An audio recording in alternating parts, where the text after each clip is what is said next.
Welcome to Contour and Candor. I am Christy Lynn, aka Birdie, and this is my second ever video on this channel, and it's the first one where I am horizontal. I did a really long video yesterday in a vertical format, which is a no-no. I know better. I've been in marketing and PR for 30 years, so I really should know better, but somehow when it's yourself, you just, like, everything you know goes out the window. So this is actually the second time today that I'm recording a video. I don't think I'm going to post the earlier one just because of glitches. We'll call it glitches. But so what I want to talk about, as you'll see, I have a full face of makeup on right now. So from the makeup perspective, I want to talk about what do you do when you've been in makeup all day and it is ridiculously humid and your makeup has seen, so many better days. How do you refresh it? Do you have to start all over? So I'll just share what I do. Again, not a makeup artist, just a woman who loves to play around with makeup and always has. I'm 57 years old, for those of you who don't know, and this is what a 57-year-old face of makeup looks like after running errands. I took my dog to the prettification parlor, aka the groomers, excuse me, today, and ran some errands, and now I am back at it. So I am just going to refresh my face. Not that I'm going anywhere exciting, but I just thought it might be a fun topic for the makeup side of this video. I also want to talk about something I touched on yesterday in my first ever episode, which is the idea of home. As I mentioned yesterday, I spent my preteen years in just outside of Pittsburgh, and I love Pittsburgh. I have not been in many, many years, but Pittsburgh is always going to be home in many ways to me. And not just during football season. If you know, you know. But the idea of home. So let's start with the makeup, and then we'll talk about that. I probably am going to talk too fast. This is still so uncomfortable for me. And I think about, being an actor, a professional actor at some point in my life. I always could hide behind a character, and that was so comfortable for me. And now there is no hiding, and that is so incredibly uncomfortable for me. And I hate the fact that I am looking at my face. But hey, this whole channel for me is about doing something that makes me uncomfortable, and this is certainly that. And just being vulnerable and seeing if this is something that fits me. I am in a really weird season of life, and we'll talk more about that, but I don't want this to be a 1,000,000-hour video. So excuse me for a sec. Yeah, real life. I'm allergic to life. Okay, so where do we want to start? Okay. With the makeup, let's just start with, so as you can see, I am so shiny, and I did not set my makeup this morning. I don't like to set makeup, generally speaking, other than with a trusty old setting spray. But when I set with powder, because I am 57, which is so weird to say out loud, crazy, but because I am 57, sometimes powder, even the best powders, and I know, please don't come for me, like I've used all of the crazy good powders, expensive powders. My 40-year-old face loved the Laura Mercier powder. I still have some, it's a very good powder, but what nobody tells you is that if you have wrinkles, stuff will settle into them no matter what you do. And that's why God created filters, which I'm not using, and editing tools, which I'm not using, but for photos, I love a good editing tool that just all of a sudden takes away all of your under eye crepiness. But this is real life. This is what my face looks like. So let me go ahead and show you how I would kind of try and revive what's going on here. One side is a little bit darker for some reason. It could be the light. I don't have the best lighting set up right now. But let's go ahead and just see what we could do here. Okay, so I like to go in.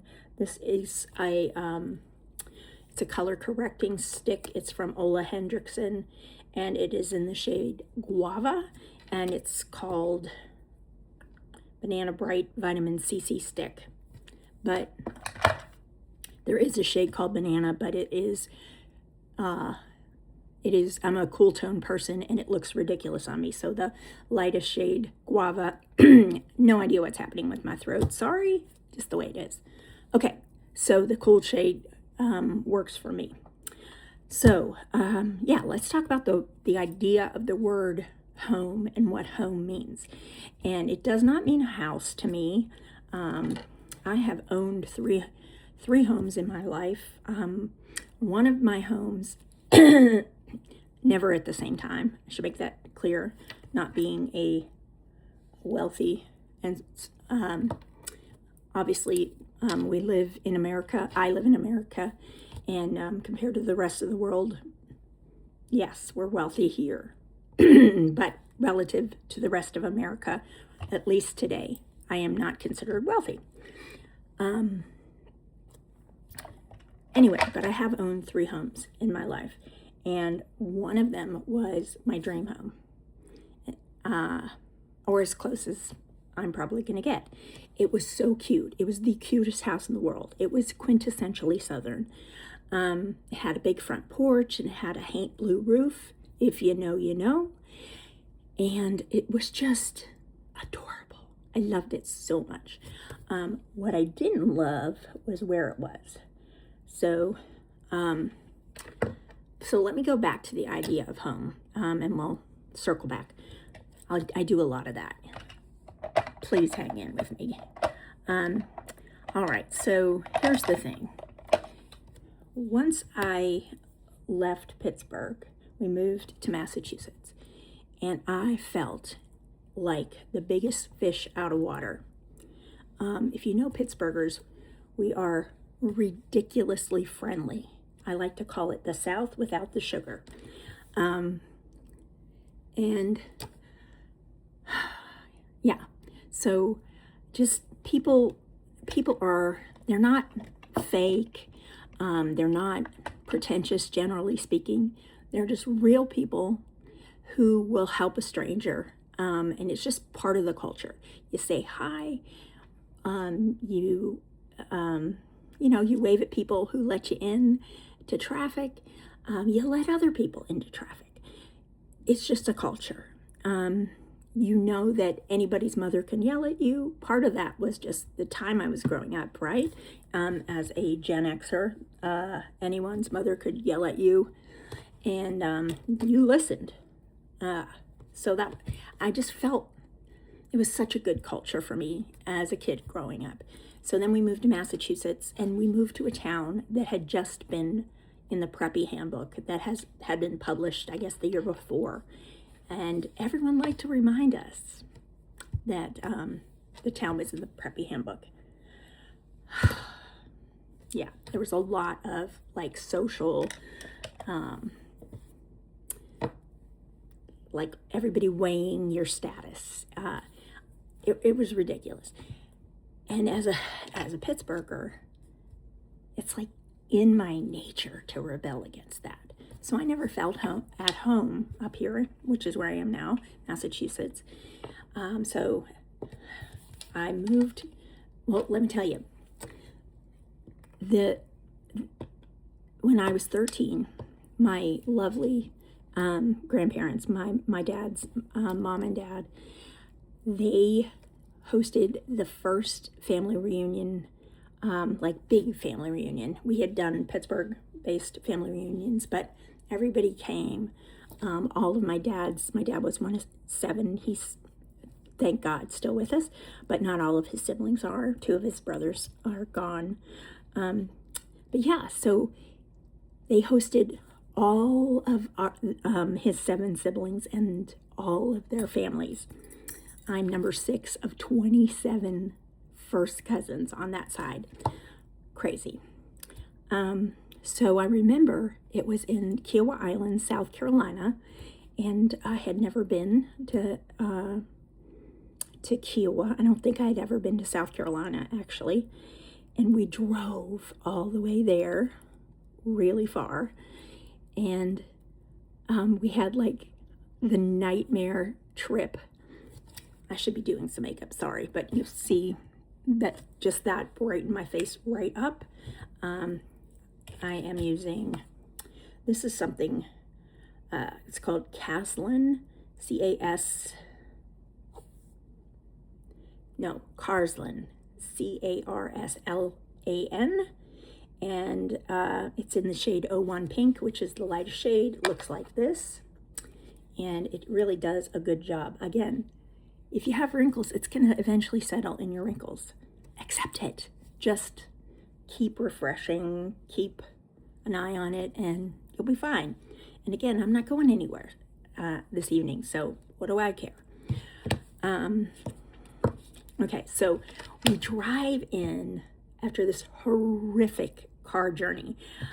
It was the early days of AIDS, and if you recall, there were so many rumors swirling around about how you contracted AIDS. And so the whole trip, my mom's yelling, "Don't touch anything. Don't touch anything," because we didn't know. God bless her. But anyway, so this horrible trip, we lose the luggage, the tires are just a mess.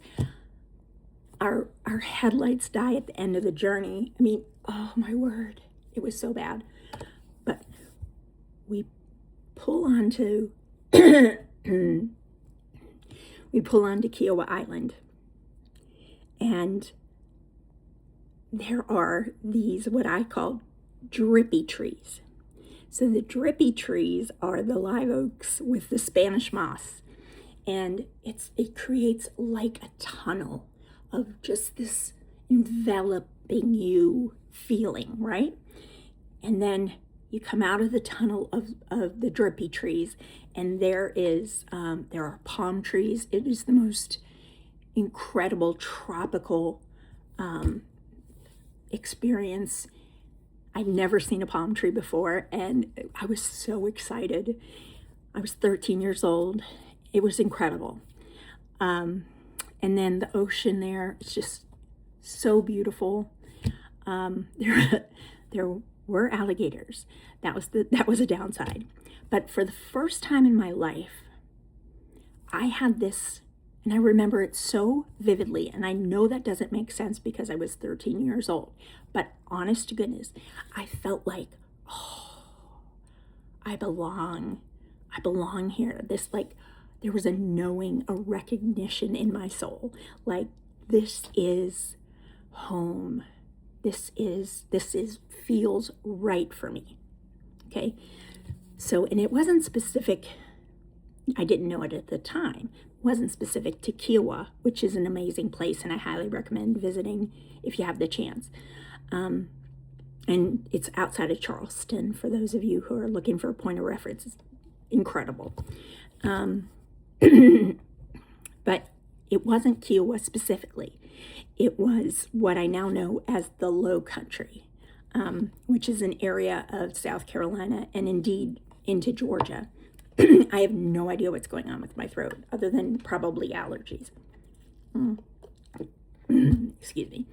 So there was this is where I belong. And several decades later, I would have the chance to move to St. Simon's Island, Georgia, and I lived there for 8 years, and it was undoubtedly home. And it was home in the same way that I experienced in the Low Country of South Carolina. Just this knowingness of recognition, like this, it feels so good to be here. This is where I belong. I'm just kind of zhuzh up my eye a little bit while we talk, because if I have to stare at this face, I might as well do something with it. Anyway, so that was, yeah, so I had the incredible good fortune of living on St. Simons for about 8 years, and I am determined, if the Lord allows, to make my way back there. I had some health challenges, as I mentioned previously, and I'll get into more detail later, but yeah, so I couldn't, at the end of, so I had a heart attack, and then my sternum disintegrated. So I had lots of surgeries, 2 months in the hospital. At the end of that time, I couldn't take care of myself or my dog. I literally couldn't walk more than a few steps. I had been the chief marketing officer of a small firm. Obviously, I couldn't work. I spent 2 months in the hospital, so it's kind of, yeah, it was a problem. But so I'm up here now. I'm thankfully doing great, and I do have some work that I love doing. The company that I had been working for, they couldn't have been more wonderful, but the circumstances for me and for them changed, and we parted on wonderful terms, and I wish them so much success in the future. They're amazing people, and they do really good work. So that was a really good experience. I spent, I don't even know how many years, just probably 3 or so years with them. Great people. Anyway, so yeah, that's what brought me back up here to a place that has never felt like home. Although I will say this, so home isn't always a place. It is sometimes being with your people. And I am so blessed. My mom and dad are early octogenarians. My mom is 82, my dad is 83. And my mom in particular can run circles around most 25-year-olds. My dad has had more health challenges, but by God's grace, he's doing so well. And I am so incredibly thankful to have them. And they have been so good to me during my own recovery. And they've been so good to my dog. And if you are a dog lover, you know what that means. Like, it meant everything. And my dad was sort of hesitant when we first had to come up here. When I got out of the hospitals, yeah, there were many hospitals. Anyway, he was nervous because my dog is little. She is a Cavalier. I coined the term. So she's a Cavalier Chihuahua mix, and so she's little. In fact, her nickname is Little. Her real name is Matilda Jane. I call her Tilly, but I call her a lot of things, to be honest. So yeah, so we came up here, and my dad was a little hesitant. He was afraid she would be a tripping hazard. And now he is so in love with that dog. You have no idea. And I'm so grateful. Yeah, and my mom, she couldn't be more wonderful to my dog. She loves to take her on long walks. And I'm thrilled for her to have the exercise. This stuff is good. I don't use this enough. It's a Maybelline glaze, and this is just the clear glaze. Feels so hydrating. Okay, I recommend. Yeah, I have to see in the mirror how the face is going. I don't know that we'll do much more here, but oh, I do know what I wanted to do. So I do want to do, okay, a little day to night kind of thing. What would you do if you had your face on? You finally like took some of the shine out, covered some of your dark circles. how do you bring it into a night look? So I was never great with liquid liner, partly because I have hooded lids and my eyes aren't huge. But with in the aging process, the crepiness, it's so unfair. Little lines and things. If you put anything in there, it tends to it like skips. It's not pretty. But I wanted to show you that you can still wear liquid liner as a middle-aged person. I hate that term, but let's be honest. I'm middle-aged. Seeing as I intend to live to 108, I'm a little past middle-aged. Although, if the world continues to be as insane as it is, we'll see. I'm hoping the Lord comes back, to be honest with you. Okay, how am I doing here? I wish I could see better. Okay, I think that's pretty good. Yeah. So what I was saying is basically where your people are is also home, even when it's not where you want to be.